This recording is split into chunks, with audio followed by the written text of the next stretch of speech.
ఇటీవల ఉత్తరప్రదేశ్ రాష్ట్రంలో ప్రభుత్వ ఉద్యోగులలో 68,000 మందికి యోగి ఆదిత్యనాథ్ జీతాలు నిలిపివేశారట. ఇది ఒక సంచలనంగా మారింది. అవినీతి అధికారుల పట్ల అట్లాంటి కఠినమైన చర్యలు తీసుకున్నారు. మన తెలంగాణ రాష్ట్రంలో కూడా అట్లాంటి అవకాశం ఉందా అనే ప్రశ్న వస్తుంది ఈ మధ్యన. ఆ రకంగా చెప్పారంటే రెండు రకాలుగా ఎవరైతే నేరస్తుండో వాళ్ళు ఇలా కూలగొట్టడం, బుల్డోజర్ పెట్టి ఇట్లాంటివి చేశారు కూడా.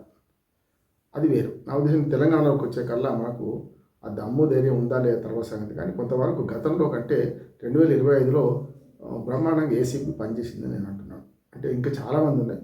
దొరికితే దొంగలు, దొరకకపోతే దొరలే. 193 కేసులు ఒక్క 2025 సంవత్సరంలో నమోదు చేసింది. 273 మందిని అరెస్ట్ చేసింది. అందులో ఒకే రోజు 23 నవంబర్ నాడు మన 2025లో ఒకే రోజు అనేక బృందాలను ఏర్పాటు చేసి ఒకేసారి సబ్ రిజిస్ట్రార్ల మీద, ఆఫీసుల మీద దాడి చేసింది. చాలామంది అక్రమాలను పట్టుకున్నారు. డాక్యుమెంట్ రైటర్ నుంచి మొదలుకొని ఆఫీసులో ఉద్యోగులు కాని ఉద్యోగులు ఎవరైతే పర్మనెంట్ ఉద్యోగాలు కాకుండా కూడా రకరకాల కొత్త వ్యక్తులు తిరుగుతూ నోట్ల కట్టలు పైనుంచి విసిరేసింది, బాత్రూంలో పడేసింది చూసినాం మనం. అందుకని ఏమంటున్నారంటే ఒక కేసు నమోదు చేశారు. అప్పటికిప్పుడు కొంచెం మార్పు ఏంటంటే ఇన్ని కేసులు ఒకే సంవత్సరంలో ఎప్పుడు నమోదు కాని రికార్డు అంటున్నాను. అట్లాగే ఒకే డిపార్ట్మెంట్ మీద చేయడం, నీటిపారుదల, రెవెన్యూ, అట్లాగే నేను చెప్పిన సబ్ రిజిస్ట్రార్ వీటి మీద పడ్డారు. ఇంకా పోలీసు మీద పడలేదు ఎందుకో మరి. అంటే పోలీసుల శాఖలో అవినీతి లేదా మరి, ఉన్నది కదా, దాని మీద పడలేదు అంటున్నాను నేను. ఇంకా చాలా ఉన్నాయి, మున్సిపాలిటీలు ఉన్నాయి, పంచాయతీలు ఉన్నాయి, చాలా అడపాదడప వాళ్ళు కూడా పట్టుబడ్డారు. అందులో ముఖ్యంగా బెయిల్ నిబంధనలు ఖండితనం చేసి, అంటే ఏసీబీ పట్టుకున్న కేసుల్లో బెయిల్ రాకుండా చూసే పనిని ప్రభుత్వ పీడలకు అప్పచెప్పారు. అది కూడా గవర్నమెంట్ మన ప్రాసిక్యూషన్కు అప్పచెప్పారు. అది కొంతవరకు సక్సెస్ అయింది అంటున్నాను. రెండోది ఏంటంటే ఏదైతే ఈ మొత్తం దాడులు జరిగిన తర్వాత మళ్ళీ గప్చుప్గా ఒకేసారి ఎందుకు ఆగిపోయినాయి, సబ్ రిజిస్ట్రార్ ఆఫీసర్ మీద ఒకేసారి దాడులు చేసి అయిన తర్వాత మళ్ళీ మామూళ్ళ కోసం చేశారా అంటే భయపెట్టి వాళ్ళందరినీ లొంగ తీసుకొని ఇప్పుడు మళ్ళీ సజావుగా సాగుతున్నాయంటే సబ్ రిజిస్ట్రార్లు బాగున్నట్టు, అవినీతి లేనట్టే కాదు కదా. అందుకని అది అభినందిద్దాం.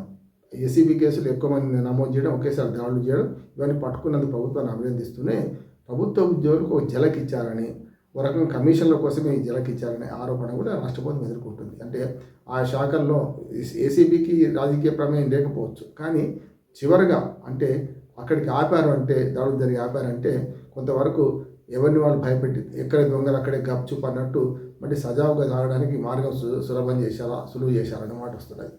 ఇటీవల సుప్రీంకోర్టు కూడా 2026 జనవరి అప్పుడు మొన్నటి తీర్పిచ్చింది ఏంటంటే కేవలం రాష్ట్ర ప్రభుత్వ ఉద్యోగుల మీదే కాకుండా కేంద్ర ప్రభుత్వ ఉద్యోగుల పనితీరులో కూడా మార్పు రావాలి, వాళ్ళ మీద కూడా ఏసీబీ దాడులు చేయడానికి పూర్తి అధికారం ఉంటుంది. అవినీతి ఎక్కడైనా అవినీతే కదా, మీరు రాష్ట్ర ప్రభుత్వ ఉద్యోగులు మాత్రం పట్టుకోవాలి, కేంద్ర ప్రభుత్వ ఉద్యోగులు పట్టుకోవద్దని ఏం లేదు, వాళ్ళ మీద కూడా చర్య తీసుకోవచ్చని ఒక రకంగా రూట్ క్లియర్ చేసింది.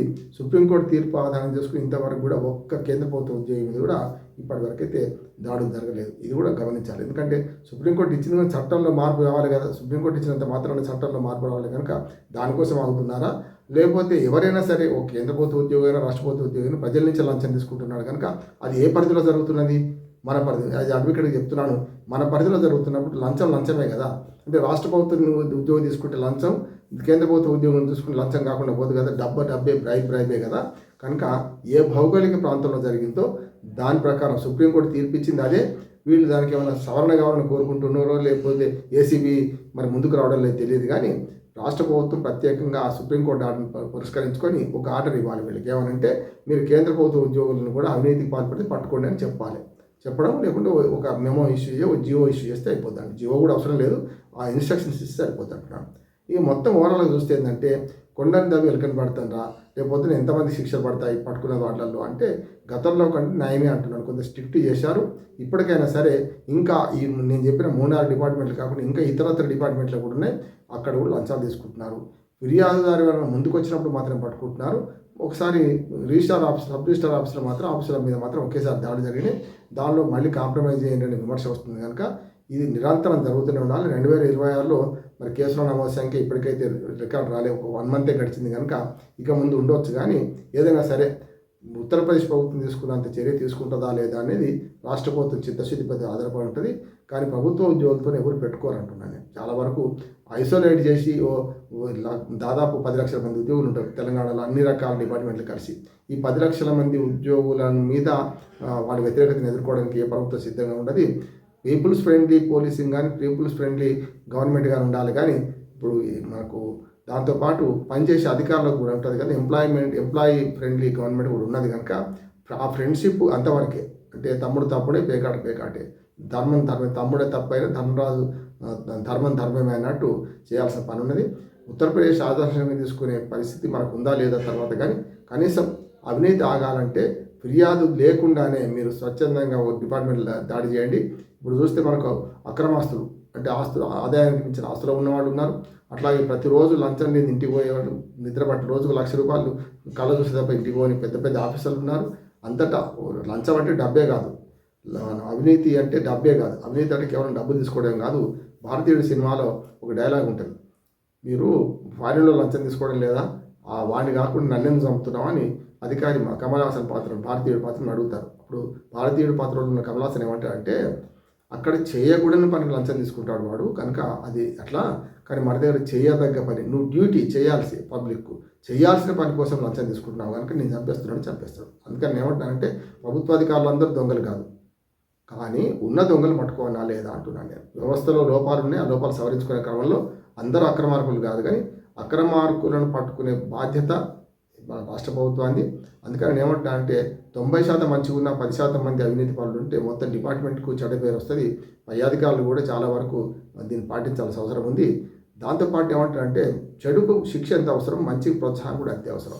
మంచి అధికారిని సన్మానిద్దాం. ఏసీబీ పట్టుకున్న వాళ్ళు ఎట్లా శిక్ష అనుభవిస్తారు, కానీ మంచిగా లంచం తీసుకోకుండా ఉన్న అధికారులను సన్మానించి వాళ్ళకు లోకల్లో పేరు తీసుకొస్తే అప్పుడు మంచిగా ఉండడానికి ప్రయత్నిస్తారంటున్నాను.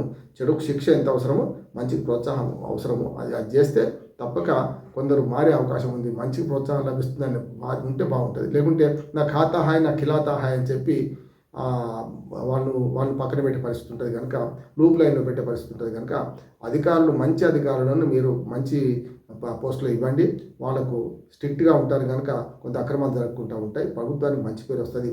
అట్లా చేయాల్సిన అవసరం ఉంది. అట్లా అక్రమార్కులు ఎక్కడ చేసినా ఏ ప్రభుత్వ ఉద్యోగులు కానీ ఎవరైనా సరే పట్టుకోవాల్సిన బాధ్యత, పట్టించాల్సిన బాధ్యత పౌరులది, దాంతోపాటు అధికారులది, అట్లాగే రాష్ట్ర ప్రభుత్వాన్ని అని విజ్ఞప్తి చేస్తున్నాను.